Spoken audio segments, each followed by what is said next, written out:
we're given a pair of parametric equation that is defining for us the curve.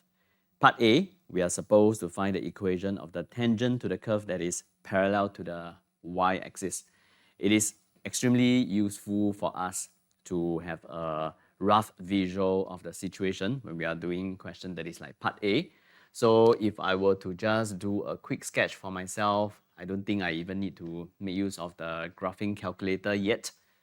We are going to be looking at points that are on the curve where the tangent is going to be parallel to the y-axis.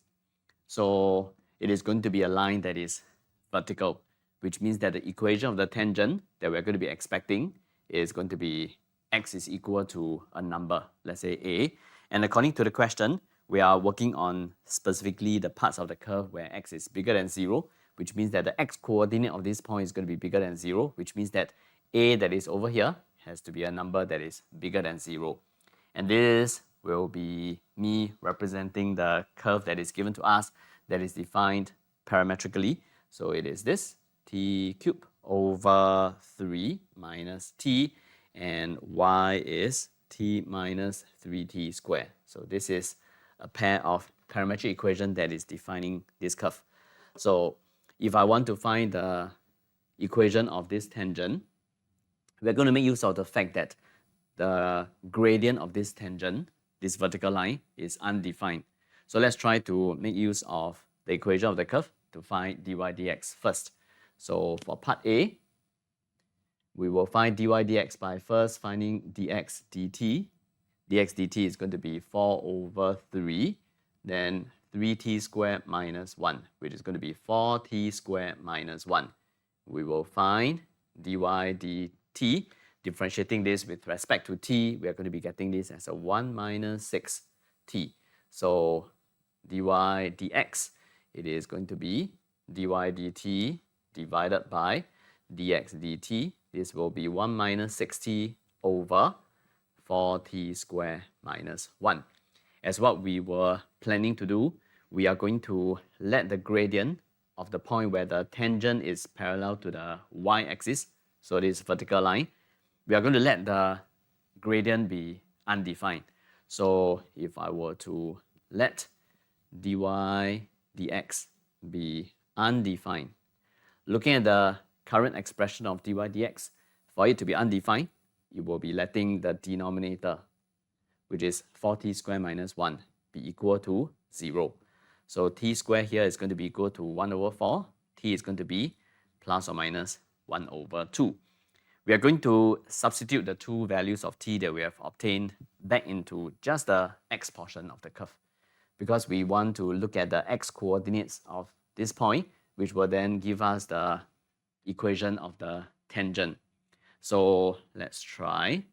When t is equal to minus half, we're going to make use of x, which is this. So x is going to be equal to 4 minus half cubed divided by 3 minus half.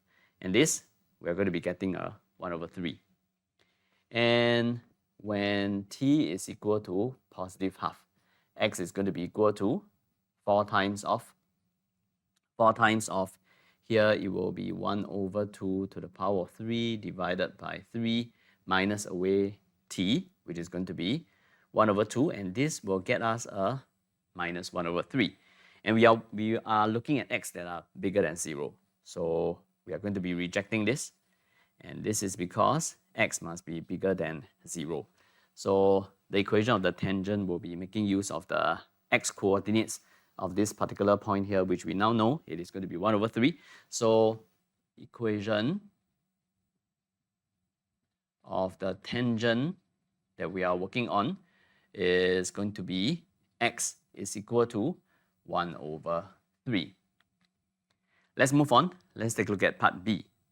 Part B, we want to find the coordinates of the point where the tangent meets the curve again.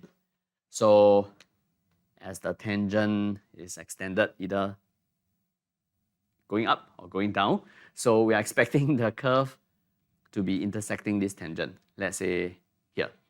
And what we do know that about this particular point here, which is the place where the tangent is parallel to the x-axis, is having an x coordinate of 1 over 3.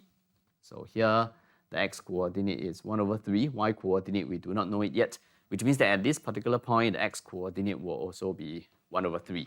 We just need to find the y coordinate. And some more things that we also know is that at this particular point, t is equal to minus half. So let's try to find the y coordinates of this point, because that's what the question requires us to do. And to do that, we are going to make use of the fact that x is equal to 1 over 3 at this point. So we're going to let this be equal to 1 over 3. So for part B, we will let x be equal to 1 over 3.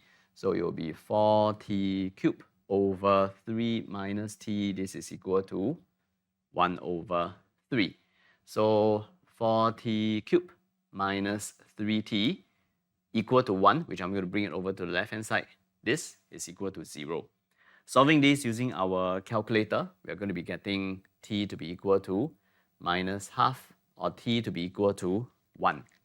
And we know we are not going to be making use of minus half, because when x is equal to 1 over 3, when t is equal to minus half, it is actually this point. This is not the point where the tangent meets the curve again. Again, it is going to be here. So we're going to be making use of the other t, which is 1.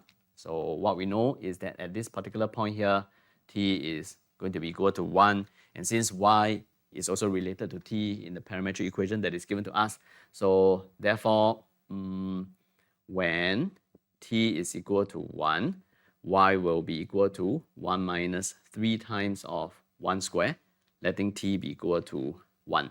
So y is going to be equal to minus 2. Therefore, the coordinates of the point that the question requires us to find will be 1 over 3 and minus 2.